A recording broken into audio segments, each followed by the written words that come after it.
90% से ज्यादा लोग इसलिए नहीं फेल होते हैं लाइफ में कि वो बहुत बड़ा सोचते हैं और उसको अचीव नहीं कर पाते हैं। वो इसलिए फेल होते हैं क्योंकि वो बहुत छोटा सोचते हैं और उसको अचीव कर लेते हैं।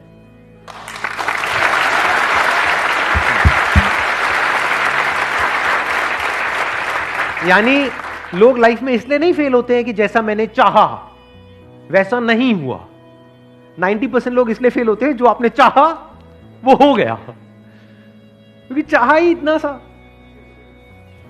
मान लेते हैं कि अगर मैं एक टाइम मशीन में बैठ करके पीछे चला जाऊं, 18 साल पीछे चला जाऊं, और मेरी एज भी आपकी एज के बराबर है, मान लो 20 साल की है, तो अब मैं खुद को क्या सलाह दूंगा? खुद ही को मुझे देनी हो एक सलाह या एडवाइस देनी हो तो मैं क्या दूंगा?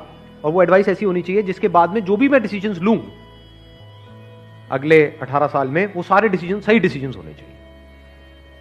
वो मैं आज देख सकता हूं, आप नहीं देख सकते। आपको पता है कि जो आप डिसीजन ले रहे हो वो सही है गलत है, वो तो 20 साल बाद समझ आएगा। फॉर एग्जाम्पल, आप सिगरेट पी रहे हो तो ये डिसीजन सही है गलत है आज समझ आएगा, ये तो 10-20 साल बाद समझ आएगा ना। हाँ, ऐसे ही आज जो आप करियर चूज कर रहे हो उसकी वजह से क्या होने वाला है आपकी लाइफ में, वो आज थोड़ी ना समझ आएगा, वो तो 20 साल बाद समझ आएगा ना। देखो, मैं आपको एग्जैक्ट एग्जांपल देता हूं, उससे आपका माइंड क्लियर होगा। 12th के बाद में मैं अपने एक फ्रेंड के साथ में गया था, मैंने अपने किसी सेशन में बताया भी था इसके लिए। एक जॉब इंटरव्यू के लिए गया था मैं, वो मेरा पहला और आखिरी जॉब इंटरव्यू था। एक कॉल सेंटर के लिए गया था, तो वहां पे गया, मेरा पहला राउंड क्लियर हो गया था, दूसरे राउंड में मैं बाहर हो गया था। तो वहां पे जाना इंटरव्यू देने के लिए, क्या ये मेरा सही डिसीजन था या गलत था? सही था, सही था, सही था, सही डिसीजन था सर। उस टाइम पे हमको एक्चुअल में पता ही नहीं होता। ये तो मुझे आज पता है कि वो मेरा सही डिसीजन था या गलत था, वो मैं आज आपको बता सकता हूं। उस टाइम कैसे बताता? उस टाइम तो सही था, या ये कह लो उस टाइम मुझे सही लग रहा था। मैं वहां गया और पहला राउंड मेरा क्लियर हो गया, तो मुझे कैसा लगा? उसके बाद में कैसा लगा होगा? बहुत सही लगा कि हजारों में से कुछ 100-200 सिलेक्ट हुए, उसमें मैं आ गया।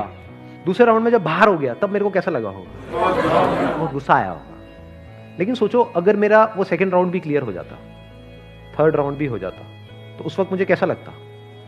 सही लगता है, खराब लगता? बहुत अच्छा लगता। मैं क्या बोलता कि ये मेरा सही डिसीजन है, गलत डिसीजन है। बट अगर मैं आज वो डिसीजन ले लिया होता और मेरा वहां पे सिलेक्शन हो गया होता और मैं उस कॉल सेंटर में जॉब कर रहा होता, तो आज मैं जब 38 साल का होता, अव्वल तो ये सब जो भी कुछ हो रहा है ये सब कुछ होता, तो आज मैं क्या कहता कि वो मेरा सही डिसीजन था या गलत था, या बहुत गलत था। अब इस सही और गलत की डेफिनेशन क्या है, इसको ध्यान से समझ लेना।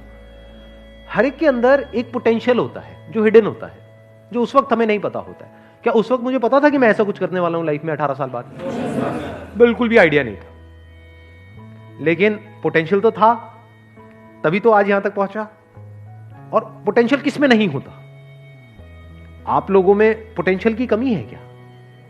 पोटेंशियल मतलब क्या कि अगर आपको अच्छे से ट्रेन किया जाए, अच्छे से आपको ग्रूम किया जाए, अच्छे से आपको नॉलेज दी जाए, आपकी स्किल्स के ऊपर काम किया जाए, तो किसी भी एक की मैं बात करूं, यहां पर कोई भी हो, वो किस लेवल तक आगे जा सकता है? उसकी अपर लिमिट क्या है? तो जितना वो चाहे, जितना वो चाहे, या ये कह लो जितना वो चाहे उससे बहुत ऊपर। क्योंकि क्या चाहते हो आप? मैं उस वक्त क्या चाहता था कि कहीं से 10-12 हजार रुपए की नौकरी लग जाए, इतना ही तो चाहता था। कितना चाह सकते हो आप? जो आपका लेवल है आज, अगर आप इस लेवल पे हो तो आप मैक्सिमम यहां तक चाह सकते हो, यहां थोड़ी चाह लोगे। बट पोटेंशियल क्या है? यहां क्या पता नहीं कहां जा सकते हो। तो उस वक्त वो डिसीजन मुझे सही लगता, लेकिन 20 साल बाद वही डिसीजन गलत लगता। क्योंकि अभी मैंने क्या कहा था थोड़ी देर पहले, याद है वो लाइन? बड़ी पावरफुल लाइन है वो। क्योंकि 90% से ज्यादा लोग लाइफ में इसलिए नहीं फेल होते कि वो बहुत बड़ा सोचते हैं और उसको अचीव नहीं कर पाते हैं। वो इसलिए फेल होते हैं, वो छोटा सोचते हैं और उसको अचीव कर लेते हैं, और फिर वहीं पर अटक जाते हैं, फिर जिंदगी भर वहां से बाहर नहीं निकल पाते। क्योंकि मान लो अगर मेरे को 12,000 की जॉब लग जाती तो उस वक्त तो मैं हवा में उड़ जाता, क्योंकि मेरे दोस्त वो कुछ भी नहीं कमा रहे और मैं एकदम से 12,000 रुपए आ रहे हैं मेरे पास में, तो मैं उसी के हिसाब से अपने खर्चे नहीं बांध लेता। क्या होता है, किसी भी चीज को शुरू में अगर नहीं छोड़ते ना, तो वो चाहे कितना भी बुरा हो उसकी आदत पड़ जाती है। सिगरेट में भी ऐसी होता है, दारू में भी छूटता है तो शुरू में छूट सकता है, आपने 2-4 लगाया ये वो, उसके बाद में उसी टाइम पे छोड़ दिया देख करके कि उसकी वजह से क्या होने वाला है। फ्यूचर में आप कितनी बुरी तरह से फंसने वाले हो उसको आज ही देख लिया कि 20 साल बाद इसकी वजह से क्या होने वाला है या 10 साल बाद क्या होने वाला है। जब मैं छोड़ने की कोशिश कर रहा हूं लेकिन छोड़ नहीं पाऊंगा क्योंकि मेरे को लत लग चुकी होगी। ऐसी करियर में होता है कि आज आपको देखना पड़ता है कि जो मैं आज कर रहा हूं उसका 20 साल बाद मेरी लाइफ पे क्या असर होने वाला है। और अगर वो क्लियर होता है यानी वो वजह क्लियर होती है तो आज ही आप छोड़ देते हो उसको, नहीं तो नहीं छोड़ सकते। घर वालों का प्रेशर होगा कि इतनी मुश्किल से तो मिली है, क्यों छोड़ रहा है, करेगा क्या, खुद को भी डर लगेगा। तो आदमी कहेगा जैसे चल रहा है चलने दो। फिर कुछ टाइम बाद आपको आदत ही हो जाएगी। फिर आपका जो थॉट प्रोसेस है या जो आपकी सोच है वो इसी दायरे में सिमट के रह जाएगी। उसके बाहर आप मरते दम तक निकल ही नहीं सकते। Never get into a comfort zone at this as.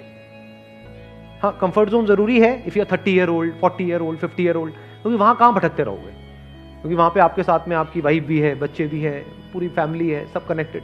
अभी कंफर्ट जोन में फंसने की जरूरत नहीं है, क्योंकि अभी जरूरत से ज्यादा कंफर्टेबल हो गए तो आगे जाकर के लाइफ अनकंफर्टेबल हो जाएगी। लाइफ में आगे बढ़ने के लिए ये इंपॉर्टेंट नहीं है कि आप क्या करते हो, ये ज्यादा इंपॉर्टेंट है कि आप क्या छोड़ते हो। ये बातें आज मैं देख सकता हूं, आप नहीं देख सकते सारी बातों को। बहुत कुछ छोड़ना पड़ता है अलग अलग लेवल पे, तभी आप नेक्स्ट लेवल पे जा सकते हो। अगर एक लेवल से आप चिपक जाओगे तो उसके अगले लेवल पे कभी नहीं जा सकते।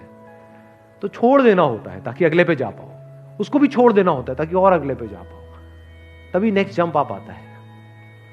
वो छूटता कैसे है? जब आगे कुछ बड़ा दिख रहा हो तभी उस छोटे को छोड़ सकते हो। Wish you all the very best. Thank you so much for coming.